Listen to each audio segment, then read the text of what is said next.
하나님 말씀 봅니다. 하나님 말씀 에베소서 4장 13절 한 절 보도록 하겠습니다. 에베소서 4장 13절 같이 읽습니다. 우리가 다 하나님의 아들을 믿는 것과 아는 일에 하나가 되어 온전한 사람을 이루어 그리스도의 장성한 분량이 충만한 데까지 이르리니. 아멘.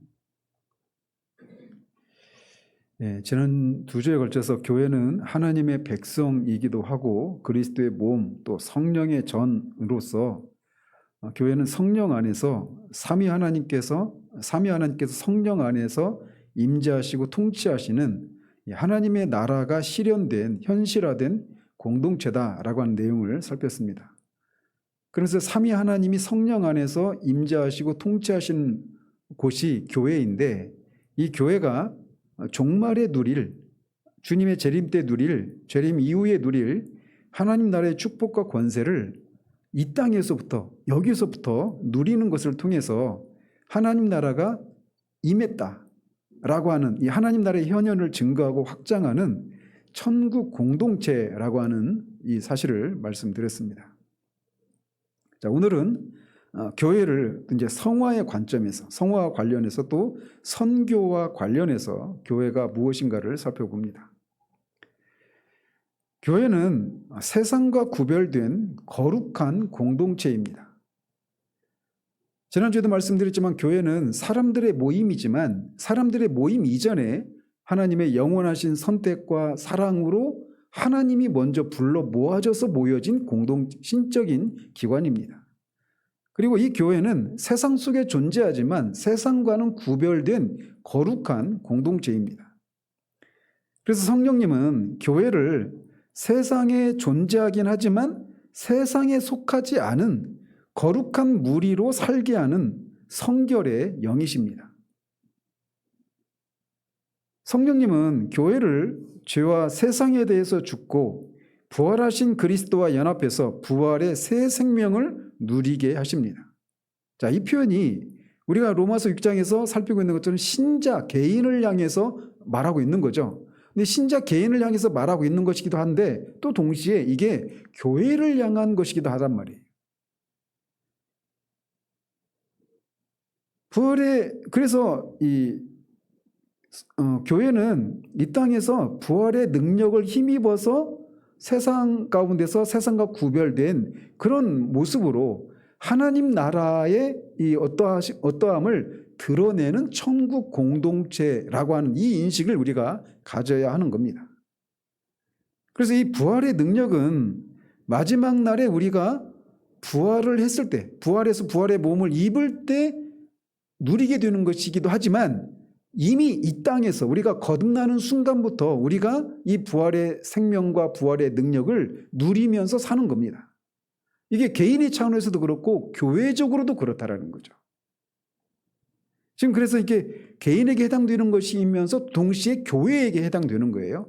그래서 제가 자꾸 말씀드리지만 우리 한 사람 한 사람은 개인적인 그냥 하나님과 그리스도와 개인 우리 나라고 하는 이 개인적인 차원에서만 바라보는 것이 아니라 교회라고 하는 이 관점에서 우리를 봐야 한다라고 말씀을 드렸어요. 그래서 우리가 자아 개념을 너무나도 자연스럽게 갖고 있는 것처럼 교회아라고 하는 이 개념도 가지고 있어야 된다고 말씀을 드렸던 겁니다. 그래서 이 부활의 능력과 생명을 우리가 장차 새하늘과 새 땅에서만 누리는 것이 아니라 여기 이 땅에서도 현재적으로 누릴 수 있는 것입니다. 그래서 바울은 에베소서 1장 19절 20절에서 믿는 자에게 베푸신 지극히 큰 능력이 그리스도를 죽은 자들 가운데서 다시 살리신 능력, 즉 부활의 능력으로 우리가 거듭나고 하나님의 자녀가 되었다라고 말을 하고 있는 거예요.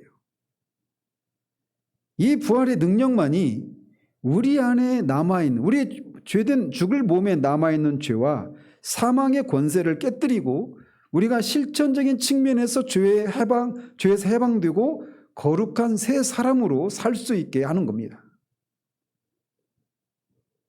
따라서 성령으로 충만하다라고 하는 것은 죄와 사망의 법에서 우리를 해방하는 생명의 성령의 법이 우리를 주관하는 것, 이렇게도 말할 수가 있는 거예요. 다시 말씀드릴게요. 성령으로 충만하다라고 하는 것은 죄와 사망의 법에서 우리를 해방하는 생명의 성령의 법이 우리를 지배하는 것, 이게 성령의 충만함을 받는 것이다, 이렇게 말할 수 있다는 거죠. 그래서 로마서 8장 2절에 이는 그리스도 예수 안에 있는 생명의 성령의 법이 죄와 사망의 법에서 너를 해방하였음이라 라고 말을 하는 겁니다. 근데 오늘날 문제는 교회가 신앙 고백으로는 부활의 신앙을 고백해요. 부활 신앙을 고백하지 않으면 그건 참된 교회가 아니겠죠. 입으로는, 신앙 고백으로는 부활의 신앙을 고백하지만 실제 삶 속에서는 이 부활의 생명과 능력을 상실했다라는 것이죠. 결국 이것은 다른 말로 말하면 교회가 성령 충만하지 않은 것이다 라고도 말할 수 있는 거예요. 성령님은 우리를 죄와 사망의 권세에서 해방시키시고 그와 동시에 죄로 망가진 우리 영혼과 육체를 새롭게 하셔서 창조 때 하나님께서 보시기에 심히 좋았다라고 말했던 그 상태로 우리를 회복하시는 일을 하시는 겁니다. 그렇게 해서 하나님 안에서 우리가 안식을 누리게 하시고 풍성한 생명을 누리게 하시고 우리 주님의 형상으로 우리를 아름답게 하시고 능력을 입혀주시는 일을 하십니다. 성령님은 새 창조의 영으로서 아담 안에서 부패한 우리 옛사람에게 속한 옛성품에 속한 사람들을 하나님의 형상을 회복한 새 사람으로 변화시키는 일을 하시는 겁니다. 그래서 패트릭 쉘리라고 하는 분이 성령님을 이렇게 말을 했어요. 성령님은 아름다운 분이시고 우리를 아름답게 하는 분이다, 이렇게 말을 했어요. 그래서 성화를 여러 가지로 표현할 수 있겠지만 참 인간이 되어가는 과정이다, 이렇게 말할 수 있는 거예요.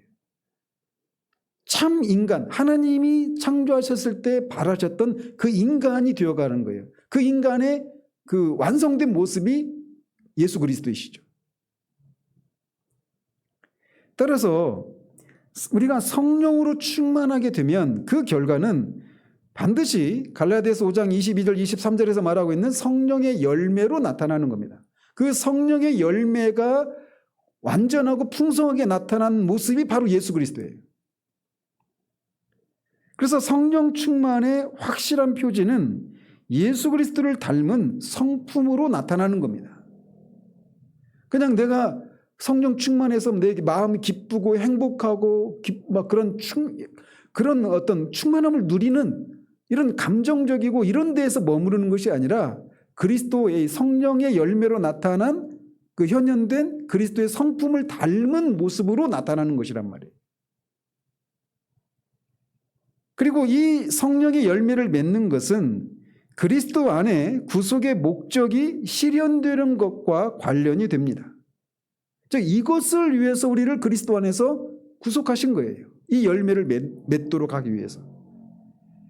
하나님께서 우리를 택하시고 구속하신 목적은 그리스도의 형상이, 로마서 8장 29절에서는 아들의 형상이 우리 안에 이루어지게 하기 위해서 우리를 구속하신 것입니다.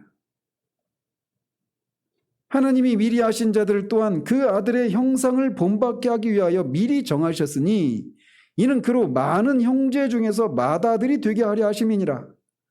독생자가 맏아들이 되려면 다른 동생들이 있어야 되는 거죠. 그래서 말씀드린 것처럼 그 방식은 그리스도가 많은 형제들을 갖는 거예요. 그 형제들이 예수 그리스도를 믿는 저와 여러분들이죠. 그래서 그 아들의 형상을 닮은 사람으로 만드시기 위해서 우리를 구속하신 거예요. 그러니까 오늘날 우리가 듣고 있는, 교회에서 듣고 있는 복음이라고 하는 미명하에 듣고 있는 그런 메시지들이 얼마나 우리를 구속하신 이 목적과 거리가 있는 그런 가르침들을 듣고 있는가라고 하는 것을 우리가 봐야 합니다. 온통 예수 그리스도를 믿어서 내가 어떻게 되고 내가 어떤 안락한 삶을 누리고 행복을 누리는 것, 온통 거기에 초점이 맞춰져 있죠. 바울의 가르침에서 성령의 열매는 그리스도의 형상을 본받는 새 사람의 구체적인 표현이다라고도 말을 할 수가 있는 겁니다. 그러니까 성령의 열매를 맺는다라고 하는 것은 그리스도의 형상을 담는 것이다 이렇게 말하고, 그것은 바로 우리를 그리스도 안에서 구속하신 목적이다 이렇게 성경은 말하고 있는 거예요. 그러니까 구원의 목적을 거기에 두어야 하는 겁니다. 우리가 그리스도를 닮은 거. 이런 성화의 역동적인 과정은 무엇을 통해서 이루어지느냐면 교회 안에서 성령의 교제와 은사 활용을 통해서 진행이 됩니다. 그러니까 굉장히 중요한 표현이에요. 교회 안에서 이 그리스도의 성품을 닮은 이 성령의 열매를 맺는 이 삶이 교회 안에서 성령의 교제와 은사 활용을 통해서 이루어진단 말이에요. 이게 무슨 말이냐면 개인적으로 혼자서 성령의 열매를 맺을 수가 없는 거예요. 자, 성령의 열매의 첫 번째 특징이 사랑이잖아요. 사랑은 반드시 사랑의 대상을 요구하는 겁니다. 그러니까 혼자서 내가 열심히 기도하고 열심히 개인 경건 생활하고 여기저기 말씀 좋은 그런 교회 목사님들의 설교를 듣고 내가 그렇게 해서 내가 성화를 이룬다. 이거는 성경적인 생각이 아닌 거예요.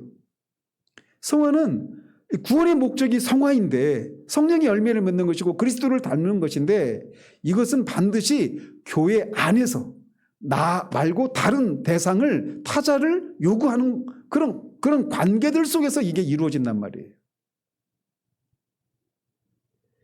교회 안에서 신자는 삼위 하나님과의 영원한 사랑의 교제와 연합으로 들어가고 성령 안에서 서로 연합을 이룬 겁니다.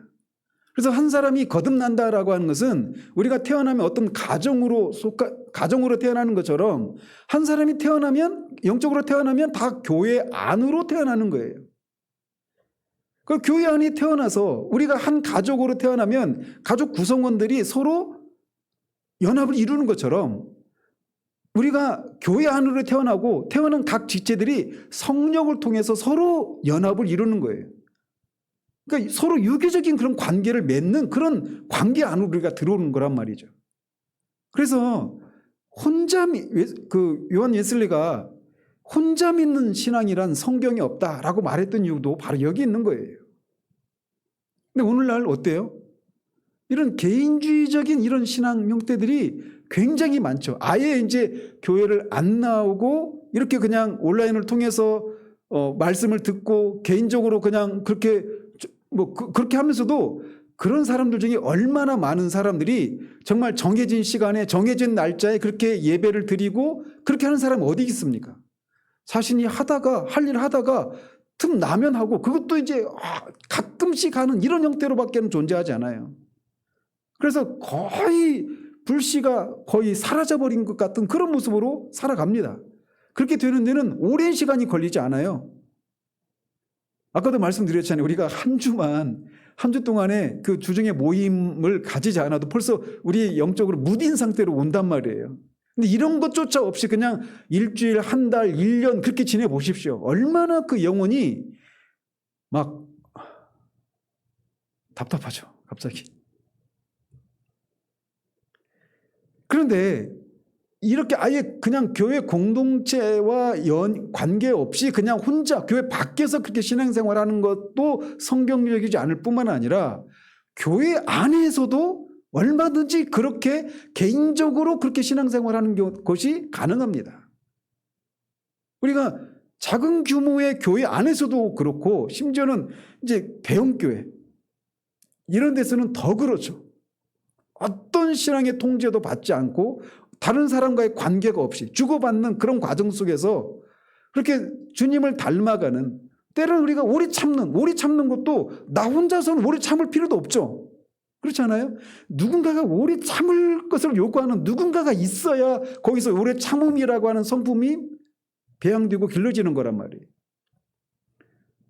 그러니까 그렇게 하고 있는 동안에는, 혼자 있는 동안에는 내가 그래도 제법 된 것 같죠. 근데 언제 우리의 실상을 압니까?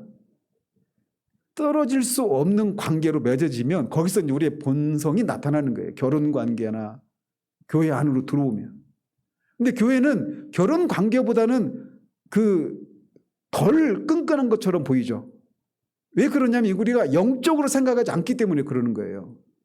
영적인 측면에서 보면 교회의 지체가 부부관계, 혈육관계보다 훨씬 더 끈끈하고 훨씬 더 유기적이고 훨씬 더 생명적인 연합을 이루고 있는 것입니다. 이게 정상적인 우리가 그리스도인이라면.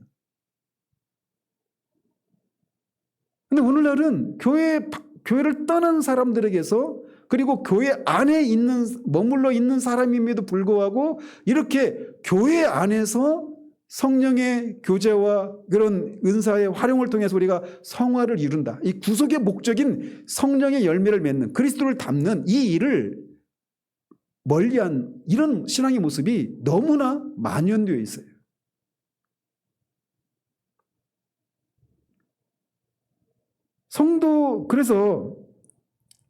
그러니까 성도가 이렇게 교회 안으로 들어와서 성령을 통해서 이렇게 연합을 이루고 있단 말이에요.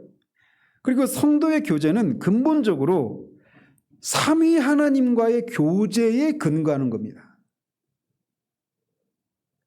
바울은 오늘 본문에서처럼 우리가 다 너나 할 것 없이 우리 모두가 다 하나님의 아들을 믿는 것과 아는 일에 하나가 되어서 그러니까 하나님의 아들 그리스도를 그분이 어떤 분이시고 그분이 어떤 일을 하셨는가를 믿는 것 그리고 이것을 경험적으로 실천적으로 아는 것 믿는 것과 아는 것이 하나가 되는 것 우리가 믿는 것과 그것을 실제 경험적으로 아는 것 사이에는 괴리가 있을 수 있잖아요.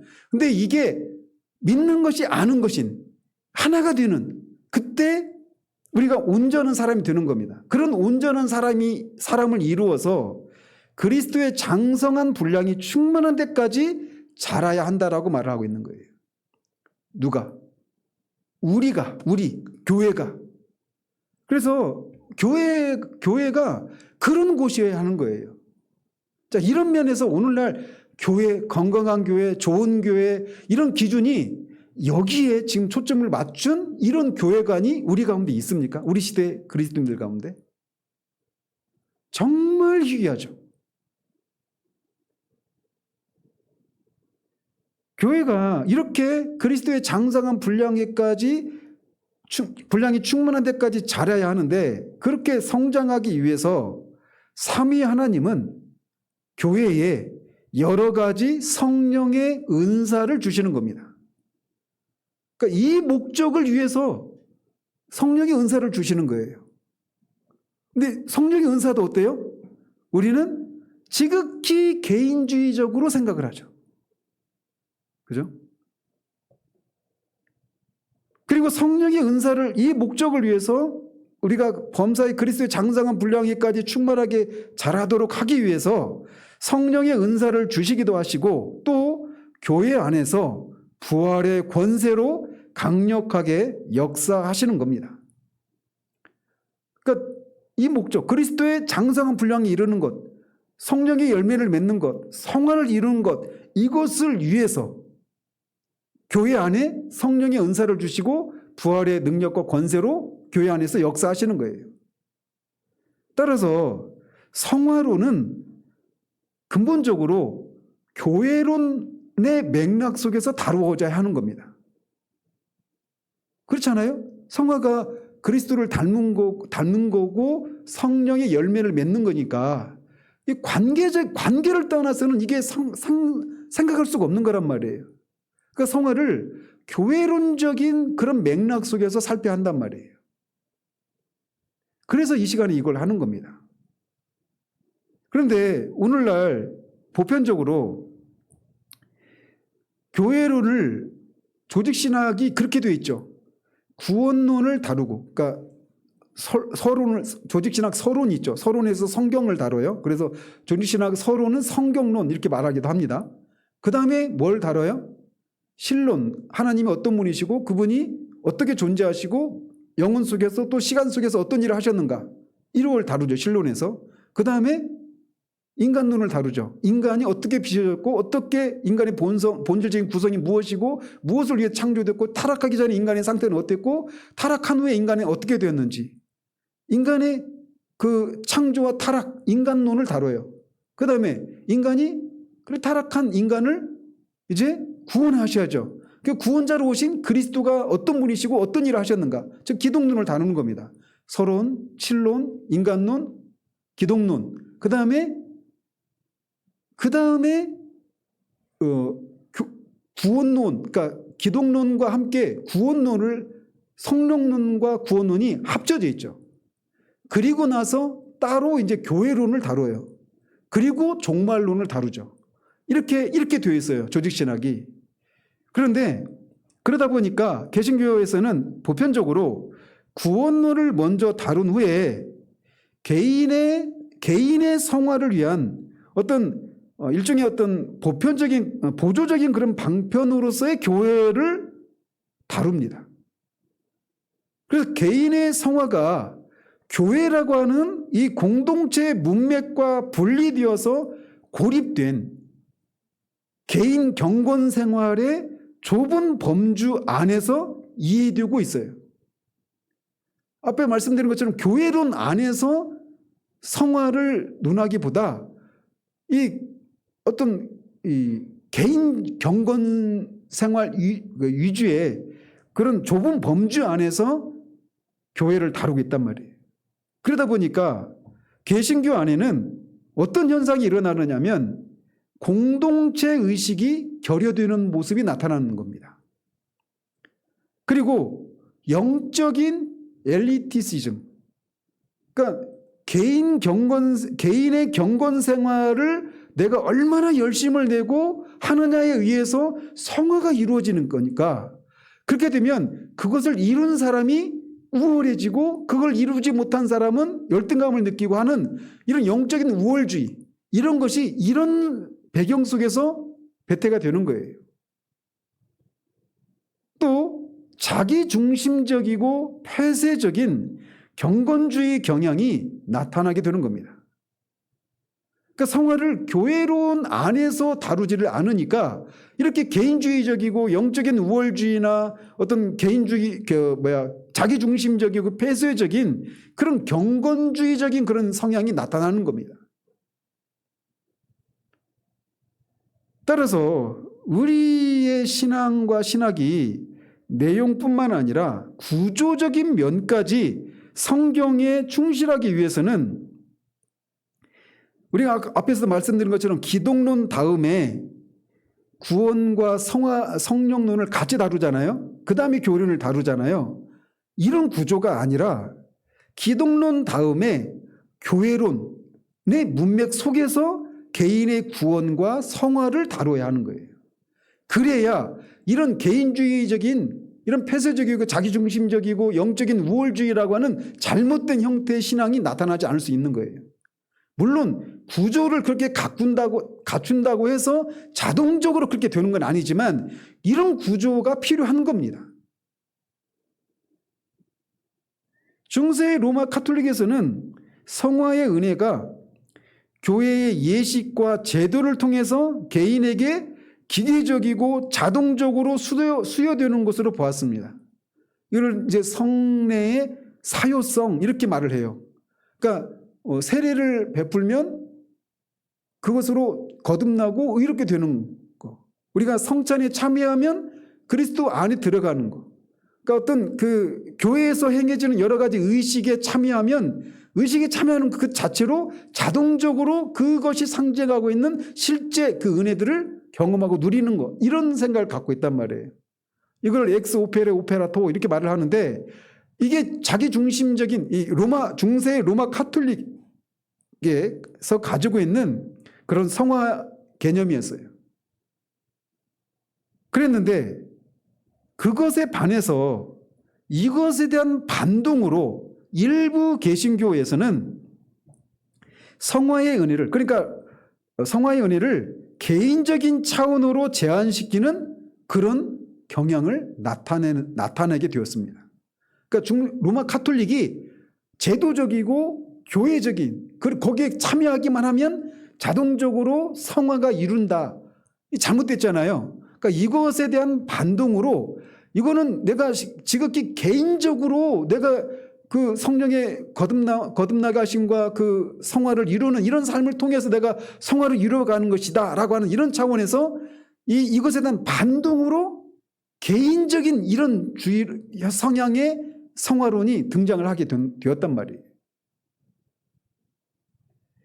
교회를 그런 면에서 교회를 성령 충만한 공동체로 보는 이 견해는 성화에 대한 로마 가톨릭의 제도주의적인 이런 잘못 혹은 그것에 대한 반동으로 개인주의적인 이 양극단을 피하고 성화의 은혜를 교회 안에서 성령의 교제와 은사 활용을 통해서 역동적으로 역사한다는 사실을 바르게 인식할 수 있게 만드는 거예요.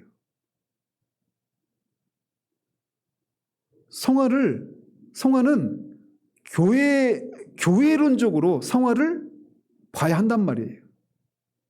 그래서 교회 이 생각을 가질 때 제도주의적인 오류, 성화에 대한 제도주의적인 오류, 로마 가톨릭의 특징인 그리고 이것에 대한 반동으로 나타나는 개인주의적인 오류를 극복할 수 있단 말이에요. 따라서 성화를 반드시 이 교회론적인 문맥 속에서 다루어야 하는 겁니다. 그래서 성화는 뭐다? 교회 안에서 성령의 성령의 교제와 은사 활용을 통해서 거룩함을 이루어가는 것, 이게 성화라는 거예요. 교회론 속에서, 교회라고 하는 문맥 속에서 성화론을 다루어야 한단 말이에요. 그래서 교회는 성령 충만한 공동체다라고 하는 이 개념을 가지고 있어야 된단 말이죠. 이런 맥락에서 교회는 성령 충만한 교회가 되어야 합니다. 우리가 개인적으로 성령 충만한 신자가 되어야 하는 것처럼 교회가 그러해야 하는 거예요. 자, 그래서 교회가 성령 충만한 교회가 되어야 하는데 그렇게 되기 위해서는 먼저 뭐가 회복이 되어야 되느냐면 성령이 자유롭게 역사할 수 있는 수단인 말씀이 회복이 되어야 되는 거예요. 성령님은 그러니까 우리가 그 종교개혁 선조들이 참된 교회의 표지를 뭐라고 말을 했습니까? 참된 복음이 선포되는 거예요. 말씀이 바르게 선포되는 거예요. 그리고 말씀에 따라서 바른 성례가 집행이 되고 또 치리가 시행이 되어야 되는 거예요. 다 말씀과 관련된 겁니다. 그래서 참된 교회의 표지는 바른 말씀이 전파되는가 아닌가 이걸 가지고 판단할 수 있는 거예요. 그리고 또 성령님은 진리의 영이십니다. 따라서 교회가 성령으로 충만해 되려면 뭐가 필요하냐면 선결 조건이 뭐냐면 바른 말씀이 선포될 때 성령께서 그 말씀과 함께 역사하셔서 교회가 성령으로 충만케 될 수 있단 말이에요. 그래서 바른 말씀이 선포되어야 하는 겁니다.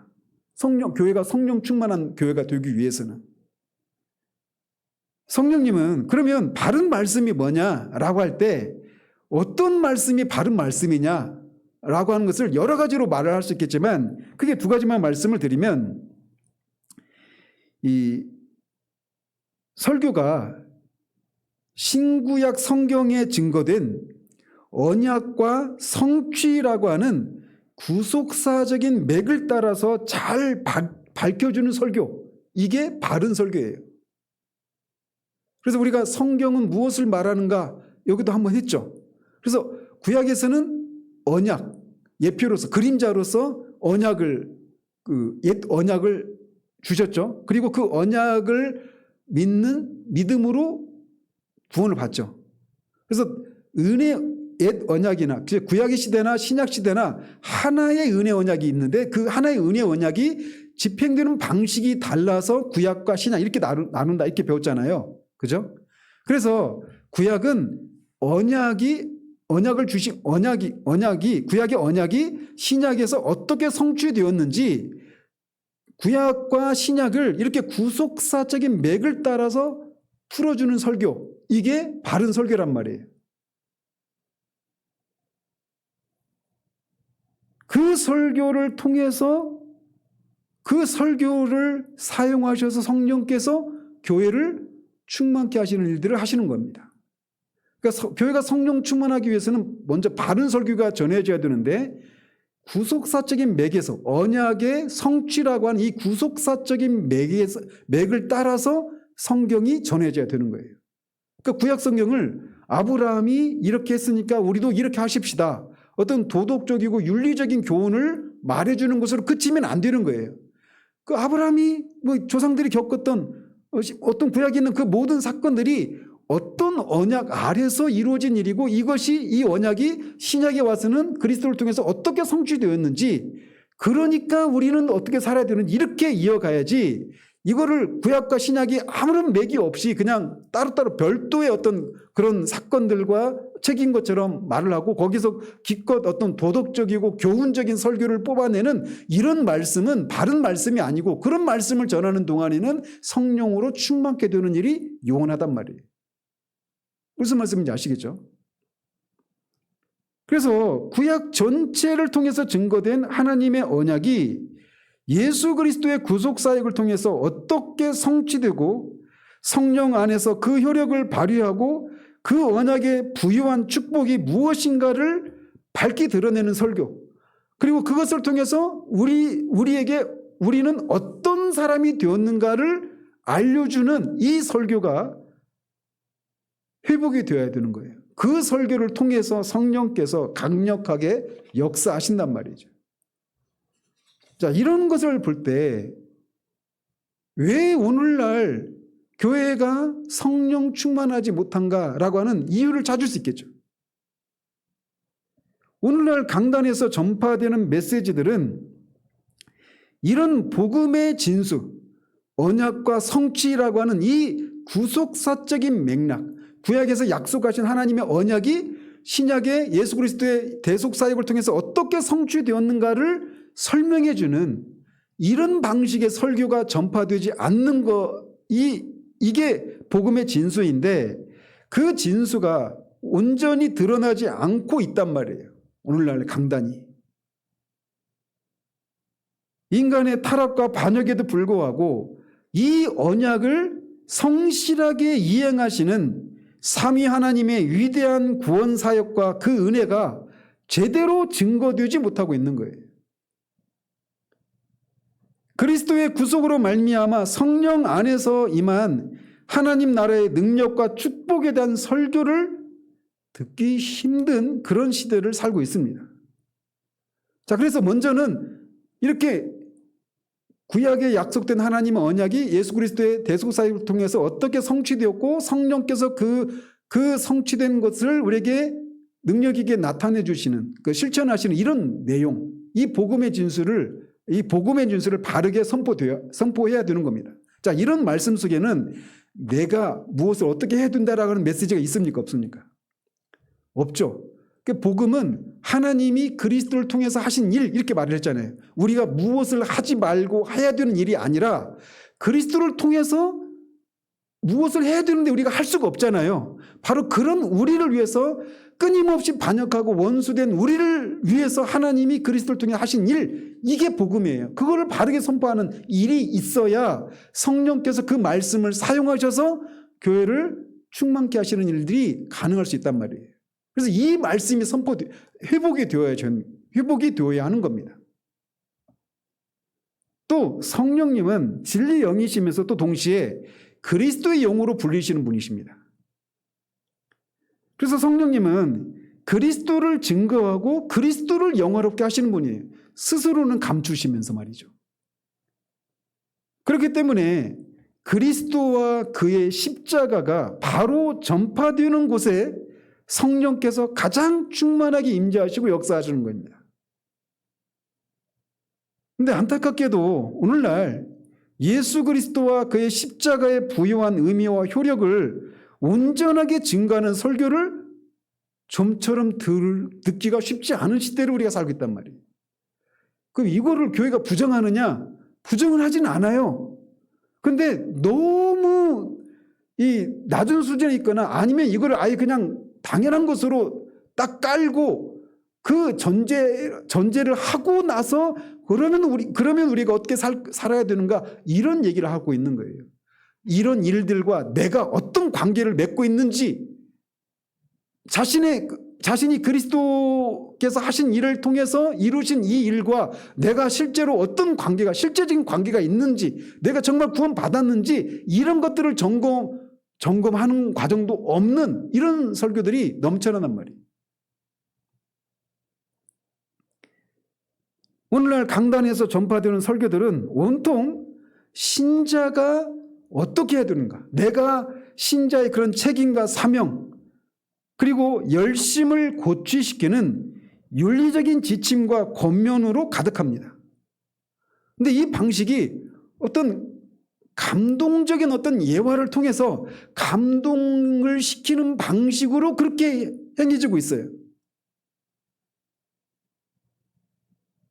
그러나 우리를 새롭게 하는 예수 그리스도의 십자가와 부활의 놀라운 효력과 우리를 성결하게 하는 성령의 강력한 역사를 밝혀주는 복음을 통하지 않고는 우리가 하나님이 우리에게 요구하시는 삶을 살 수가 없는 겁니다.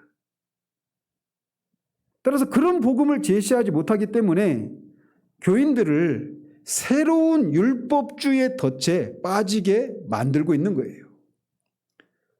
그러니까 이 부분이, 이것은 그나마 진지하고 하나님의 뜻대로 살고자 하는 사람, 그런 교회에서 나타나는 모습이에요. 근데 그 메시지 자체 우리가 하지 말아야 되고 해야 되는 거, 그리고 그걸 하기 위해서는 우리가 어떻게 해야 되는지, 그것 자체는 다 옳아요. 그 자체는. 그러니까 이게 내가 복음을 듣고 있다고 생각하지 내가 율법주의에 빠져 있다라고는 생각을 못하는 거예요. 근데 율법은 사람을 죽입니다. 결코 우리에게, 아까 오전에 말씀드린 것처럼 율법이라고 하는 옛 남편은 하나님이 기뻐하시는 열매를 맺게 할 수가 없어요. 우리가 죽어서 그리스도와 새 남편인 그리스도와 결혼을 하지 않고는 하나님이 기뻐하시는 열매를 맺을 수가 없는 겁니다.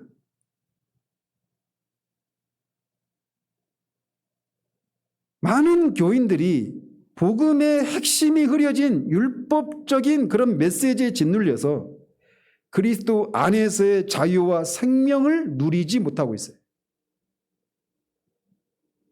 이 사람들은 오늘날 한국교회 안에서 이 사람들 그래도 진지한 그룹에 해당되는 사람들이고 숫자적으로 비율적으로 보면 아주 소수입니다.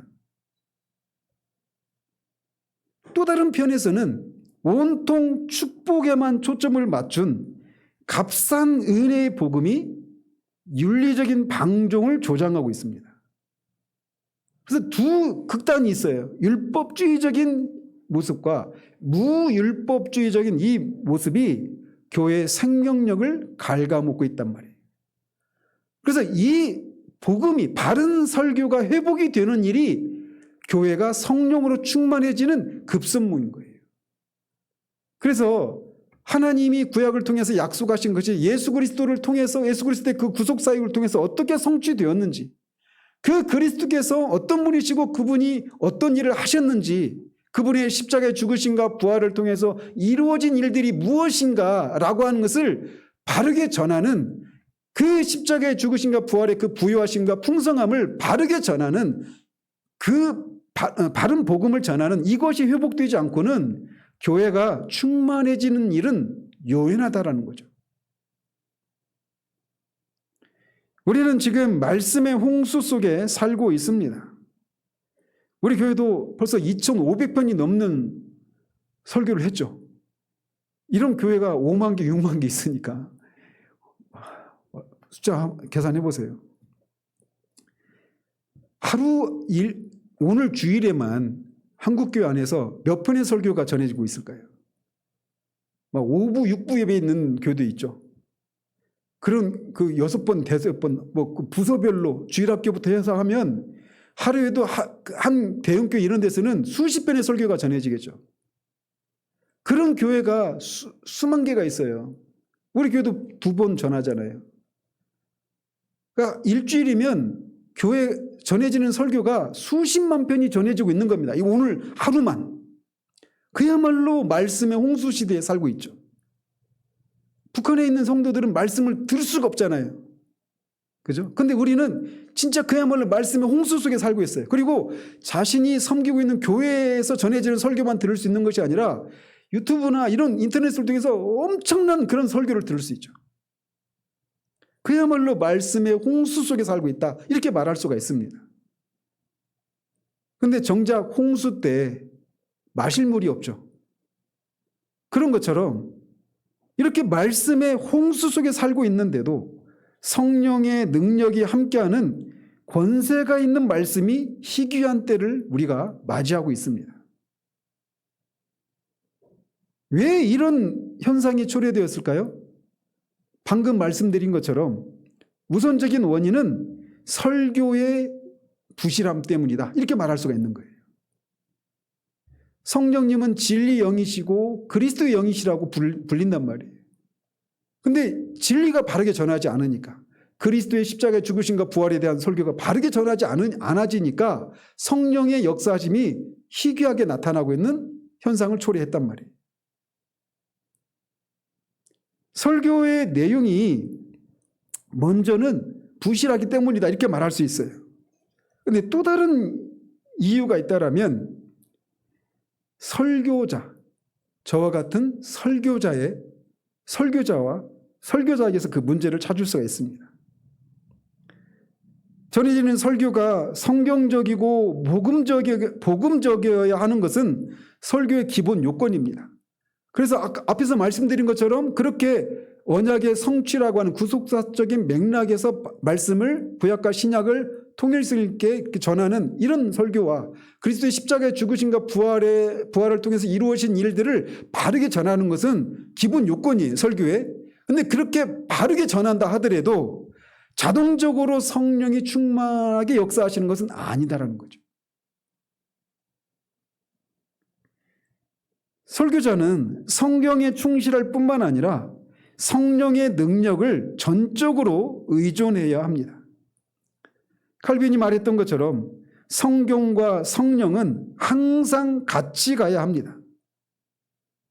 그래서 성경적이면서도 성령의 역사가 나타나지 않을 수 있는 거예요. 무서운 얘기죠.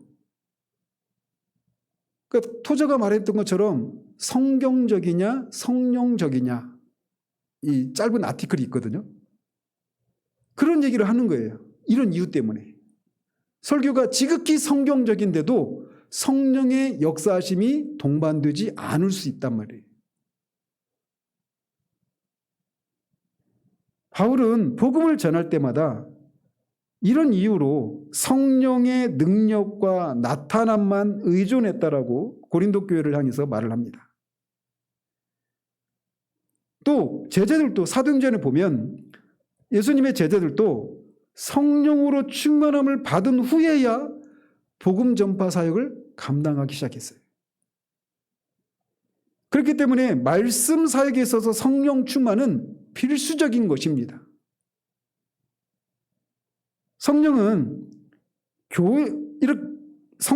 교회에서 선포되어지는 메시지를 통해서 말씀하실 뿐만 아니라 행동하는 인격으로도 역사하십니다. 그래서 설교자의 어떠함이 중요한 거예요. 말씀으로 천지를 창조하셨듯이 이제는 그리스도 안의 말씀으로 죄로 파괴되고 오염된 세상을 재창조하시는 일을 하십니다. 처음 창조 때도 말씀으로 천지를 창조하셨던 것처럼 죄로 망가지고 어그러진 이 세상, 또 사람을 재창조하실 때도 말씀으로 그렇게 하신단 말이죠.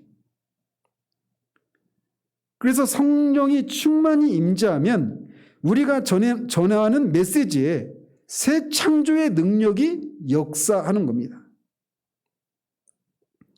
그렇게 되면 암울한 현실 속에 하나님 나라가 능력으로 임합니다. 우리가 이게 처음 유심할 때만이 아니죠. 우리가 구원받은 이후에도 여전히 말씀을 들을 때 성령께서 그 말씀을 사용하실 때 우리가 이 땅을 신자가 이 땅을 삶을 살아가면서 이런저런 고난과 어려움을 인해서 막 침체되고 어떻게 헤쳐나갈지 모르고 삶의 소망을 잃어버린 그런 사람들에게 다시금 성령께서 우리를 재창조하시는 그런 창조의 능력이 우리 마음에 일어나는 일들이 있잖아요. 그때 우리가 은혜 받았다 이렇게 말을 하는 거예요. 그런 일이 일어났을 때. 그렇게 될 때 하늘이 열리고 그리스도 안에 신령한 복이 내려옵니다. 이렇게 하늘이 열리고 새 창조의 능력이 역사하는 설교 사역을 감당하기 위해서는 성령으로 충만해지는 것은 필연적으로 필요한 일이에요. 따라서 설교가 성경적이어야 할 뿐만 아니라 설교를 전하는 설교자가 성령으로 충만하지 않으면 안 되는 겁니다. 설교자가 성령으로 충만해지지 않으면 설교자 저 자신뿐만 아니라 교회 전체에 엄청난 영적인 손실을 입히는 결과를 초래해요. 근데 저도 평신도였던 시절이 있잖아요. 근데 다 어때요, 성도들은? 내가 영적으로 곤고한 이유를 내 안에 있는 어떤 문제로 찾지 말씀을 전하는 목사님이 성령으로 충만하지 않기 때문에 이렇게 생각을 못해요. 감히 못합니다. 유교적인 정서가 지배하고 있는 한국교회 안에서는 더더욱 그래요.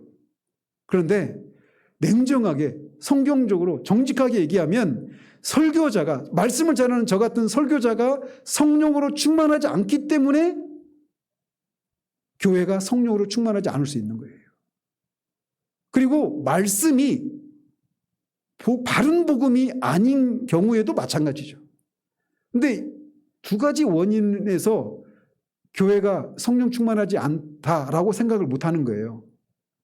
목사님이 전하는 메시지가 바른 복음이 아니기 때문에, 또 목사님이 성령으로 충만하지 않기 때문에 내가 말씀의 은혜를 누리지 못한다 이렇게 생각을 못해요. 감히. 물론 막 드러내놓고 잘못된 메시지를 전하고 있거나 엉망진창인 그런 삶을 살고 있다라면 그렇게 생각하겠죠. 근데 성경적인 메시지를 전하고 있는 것처럼 보여요. 그리고 성경적인 메시지를 전하고 있는데 성령 충만하지 않을 수 있단 말이에요. 그런 것에서 말씀의 은혜를 누리지 못한다고는 감히 생각을 못하는 거예요.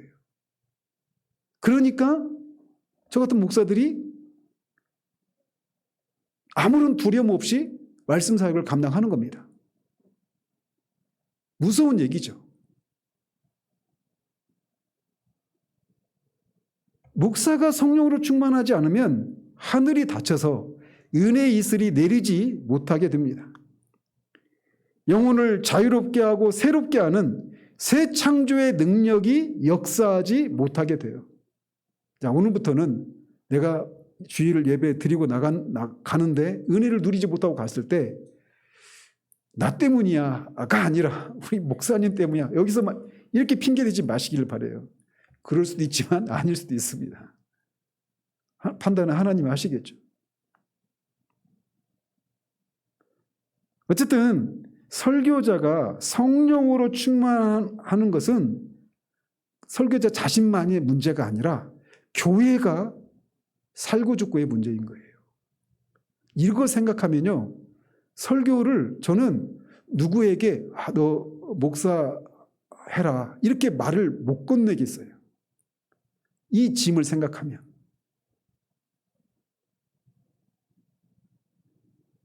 어쨌든 이 두 가지 원인입니다. 설교가 바른 복음이 아니기 때문이고 또 설교자가 성령 충만하지 않기 때문이에요.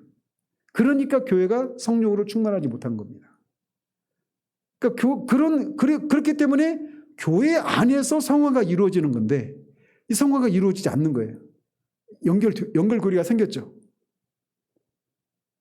자, 그렇다면 복음 사역자가 성령으로 충만하지 못하는 이유가 뭘까요? 여러 가지가 있겠지만 그 중에 하나는 성령님을 단순히 사역의 도구로만 이용하려고 하기 때문에 그렇습니다. 강대상에서 설교할 때만 성령 충만함을 간절히 원해요. 그리고 강대상 밑에서 일상의 삶을 살아갈 때는 성령으로 충만하기를 원하지 않는 것. 이것이 문제라는 겁니다. 평상시에는 조심스럽게 성령의 인도하심과 동행하는 삶을 살지 않고 마음대로 살다가 설교할 때만 성령의 충만함을 구하는 이런 모습, 이런 것을 통해서는 설교 가운데 그런 설교자의 설교를 통해서 성령께서 자유롭게 역사하는 것이 가능하지 않단 말이에요. 하나님께서는 일상 속에서 항상 성령과 동행하는 사람을 통해서 말씀하십니다. 따라서 설교 준비는 그냥 주일이 앞두고 난 그 몇 시간, 며칠 전에 하는 게 아니에요. 그냥 삶 자체가 설교 준비인 거예요. 그러니까. 설교자의 삶 자체가. 설교자의 삶 자체가 설교 준비하는 삶이어야 하는 겁니다. 따라서 설교자의 바르지 못한 삶이 주일 강단에 큰 영향을 미칩니다. 설교자의 진실하지 못한 삶, 깨끗하지 못한 심령, 더러워진 양심으로 성령을 자주 거스르고 근심케 하기 때문에 우리의 강단에 성령의 능력이 자유롭게 나타나지 않는다라고 말할 수 있는 거예요. 우리가 종종 그런 경우를 보죠. 막 어떤 목사님이 어떤 큰 문제가 나중에 드러났어요. 근데 그 일이 갑자기 일어난 일이 아니라 수년 전부터 계속 된 일일 수 있습니다. 재정의 문제랄지 또는 성적인 문제랄지 여러 가지 문제들이 있을 수 있잖아요. 근데 이게 수년 동안 계속 된 일이었어요. 근데 그러고 있는 동안에도 아무런 문제 없이 목회를 하고 있었어요. 근데 그러는 동안에 교인들은 이유를 알 수 없이 영혼의 곤고함을 누리고 있었던 거예요. 이게 얼마나 무서운 일입니까?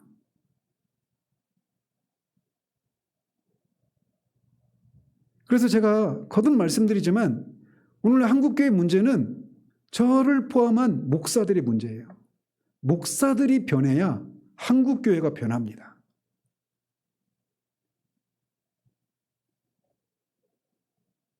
성령은 죄에 대해서 아주 예민하신 분이십니다. 따라서 설교자가 하나님께 진실하고 정직함을 잃어버리고 양심이 무뎌지면 성령의 음성을 듣지 못하고 성령의 인도함도 받지 못합니다. 그리고 그 사람을 통해서 성령께서 말씀하시지 않으십니다. 그가 비록 어떤 성경 지식과 신학적인 지식을 가지고 교리적으로 성경적으로 말씀을 전할 수는 있어요.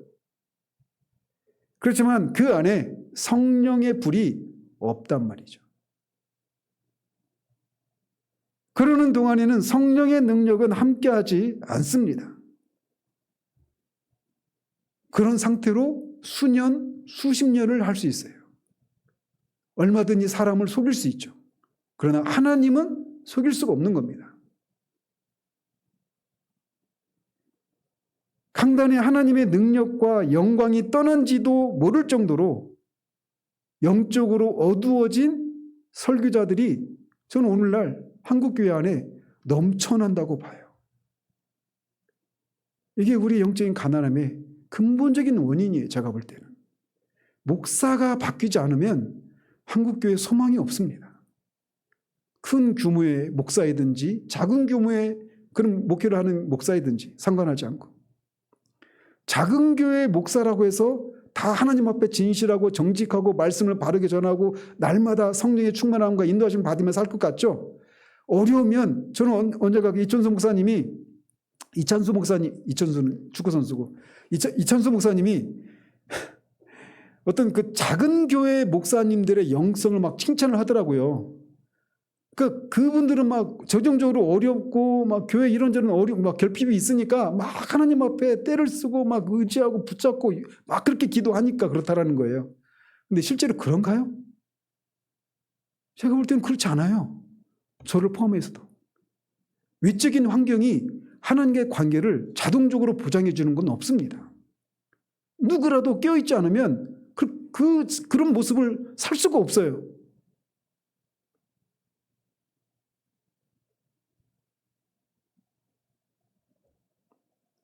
오늘 저는 이 현실을 우리가 어떤 저를 포함한 목사들을 정죄하고 판단하려고 하는 마음이 아니라 이 현실 때문에 교회가 천국 공동체로서 종말에 우리가 누릴 이 복을 실제 현재적으로 드러내는, 그러면서 또 세상과 구별된 거룩함을 이루는 이런 천국 공동체로의 특징을 드러내지 못하는 원인 때문에, 그 원인이 그거라고 하는 사실 때문에 상한 심령으로 교회됨을 위해서, 그리고 교회가 교회되었을 때 나타나야 될 그 하나님의 영광, 그리고 하나님의 취하실 그 영광 때문에 상한 심령으로 우는 자들이 있어야 되는 거예요.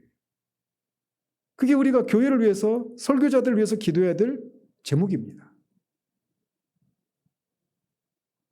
강단에서 이런 성령의 능력이 떠나고 나니까 성령께서 주시는 그런 기쁨과 감동을 인간적인 어떤 예화나 어떤 재미, 농담 이런 걸로 대체하는 거예요. 유명한 목사님 있죠.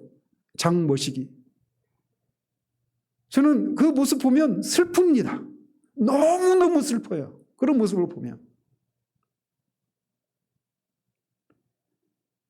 이런 면에서 말씀을 가장 중요한 은혜의 수단이라고 믿고 말씀 중심을 외치는 교회가 오히려 이 말씀의 권위를 추락시키고 있는 이런 모순을 지금 우리가 양산하고 있단 말이에요.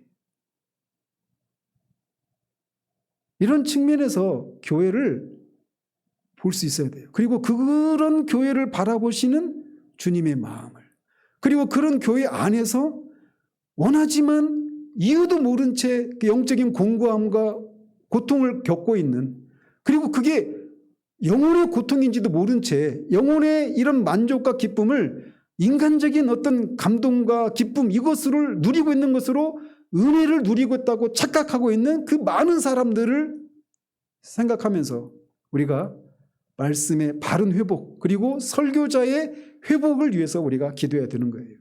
그렇게 될 때 성령 충만한 설교자를 통해서 성경적인 메시지가 복음이 바르게 전파될 때 성령께서 자유롭게 역사하시고 그것을 통해서 교회가 성령으로 충만해지고 거룩함을 이루는 것이 가능하게 되는 겁니다. 이거는 우리 개인, 우리 교회를, 저를 위해서도 그렇지만 교회, 하나님의 교회를 위해서 우리가 전체적인 시각을 가지고 이런 기도를 할 수 있어야 돼요.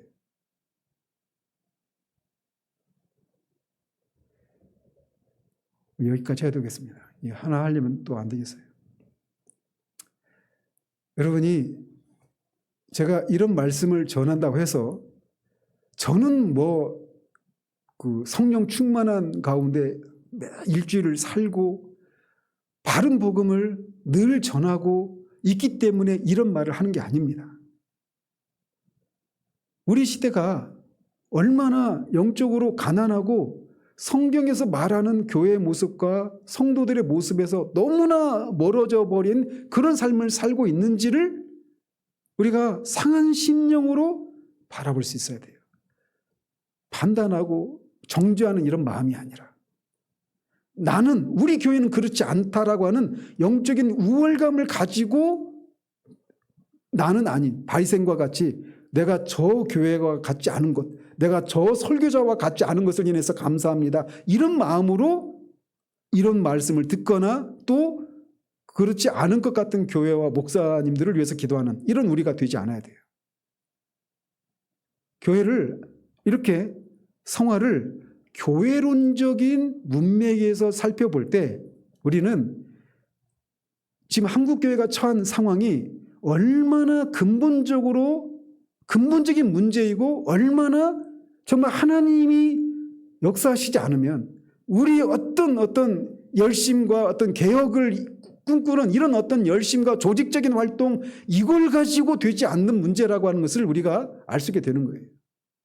누군가가 이런 것들을 놓고 하나님 앞에 목나 울기 시작할 때 그 사람들을 통해서 하나님이 일하시기 시작할 거예요.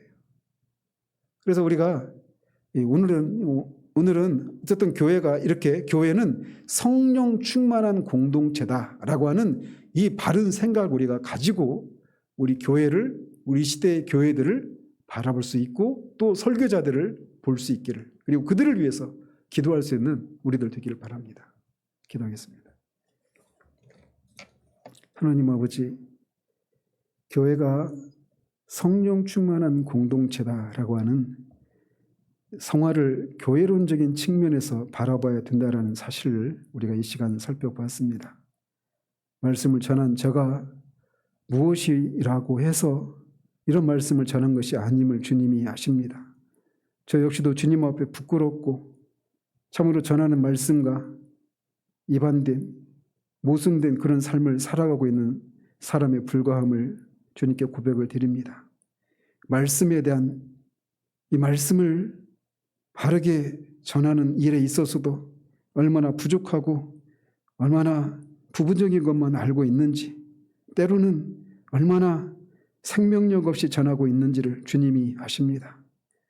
그러나 하나님 앞에 소원 없는 것은 교회가 하나님이 영원 전부터 작정하시고 계획하신 그런 신적인 기관으로 이 세상에서 삼위 하나님의 임재하심과 통치하시는 현실, 통치하시면서 우리가 종말에 누리게 될 그 하나님 나라의 천국의 그 복과 능력과 그 기쁨을 그 실제를 드러내도록 이 세상 가운데 두셨다라고 하는 교회의 교회됨을 위해서 주님 앞에 간구합니다.